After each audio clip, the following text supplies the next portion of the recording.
3 Ukrainian drones entered Russian airspace, silent, low, and unseen. Within minutes, their GPS went dark.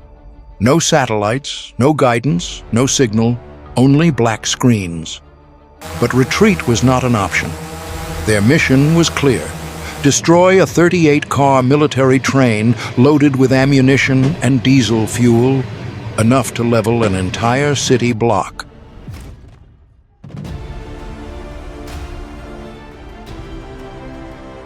Russian electronic warfare immediately tried to jam them.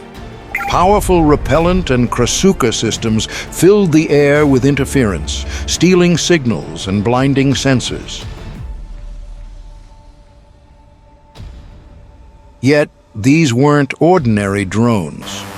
The UJ-26 Beavers had one advantage: frequency-hopping communication. Their control links jumped channels 1,000 times per second, changing faster than any jammer could follow.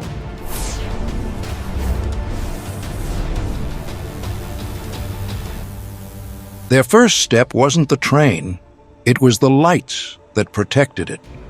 By knocking out a single transformer near Orlovsky, they could blind every radar in the region for 20 minutes.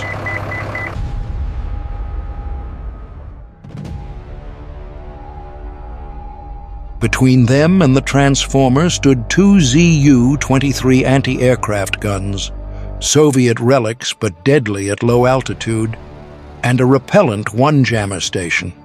The formation split in two, while the southern group followed the Seversky Donets River. The northern group went straight toward the substation, using the terrain itself to hide from radar. They flew just 25 meters above the water, below the radar horizon. One mistake, 1 meter too high, and Russian operators would see them instantly. 1 meter too low, and they'd crash. It was like threading a needle at 180 kilometers per hour. Ukrainian planners had mapped every radar along the border, finding invisible corridors carved by physics, blind spots between the arcs of Russian coverage. The drones had to hit each gap with perfect timing. They had no GPS, no autopilot, only the pilot's skill and terrain shadows to guide them. At 2:26 a.m., the northern group reached the Orlovsky substation. Twin-Z'd, U-23 guns opened fire, flooding the sky with red tracers. The lead drone climbed deliberately to draw attention. The second hugged the fence line, almost scraping the ground. The third weaved between 2 high-voltage towers just 10 meters apart. A death zone where one wrong move meant instant vaporization. Then, in perfect sequence, the 3 Beavers struck.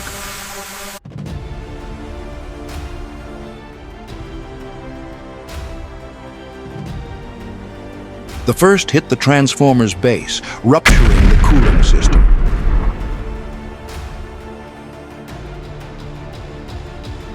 The second punched through the top casing.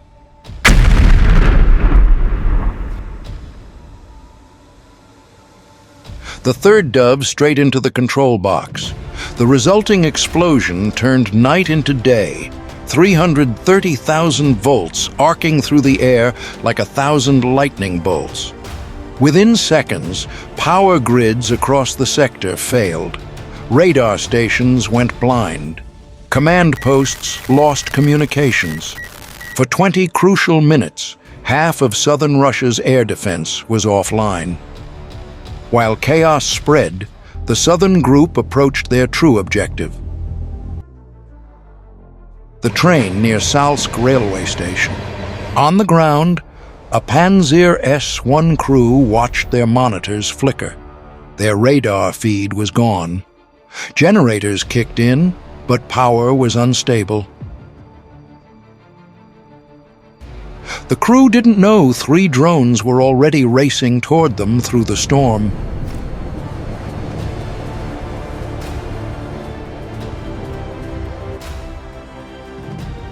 When movement finally appeared on their thermal scopes, it was already too late.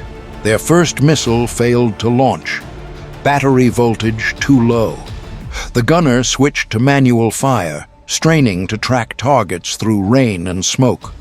The second missile launched, but its guidance cut out mid-air, going ballistic into the dark. The 3 Ukrainian drones adjusted altitude, 50, 100, and 150 meters, to overwhelm the defenders. Each pilot moved in perfect sync, guided only by synchronized clocks. No radio chatter, no signals to intercept, just discipline and precision. The first drone dove into the locomotive, igniting its diesel engine. The second hit a fuel car, spilling 60,000 liters of burning diesel down the tracks.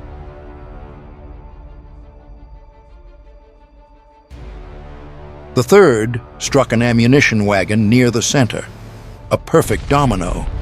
Flames spread fast. The heat set off secondary detonations. First 1, then 5, then dozens.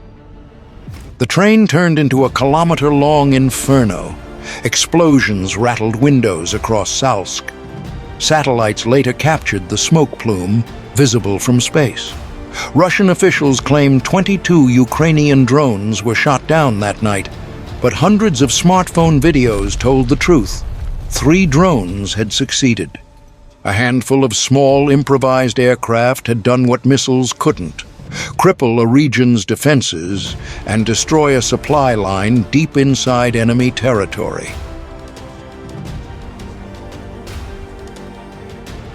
As dawn rose over Salsk, the smoldering wreckage glowed orange against the morning sky. The mission had lasted less than 20 minutes, but its impact would echo far longer. In the war between Ukraine and Russia, drones have become the true game changers. What once required fighter jets and artillery is now done by small, inexpensive aircraft controlled from miles away. Ukraine has turned civilian drones into precision weapons, hunting tanks, intercepting convoys, and even striking deep inside Russian territory. They see without being seen, strike without warning, and reshape the meaning of modern warfare. In this conflict, the sky no longer belongs to pilots. It belongs to the drones. Ukraine hadn't just destroyed a train, it had rewritten the rules of modern warfare. 3 drones, 1 night, a lesson in innovation over brute force.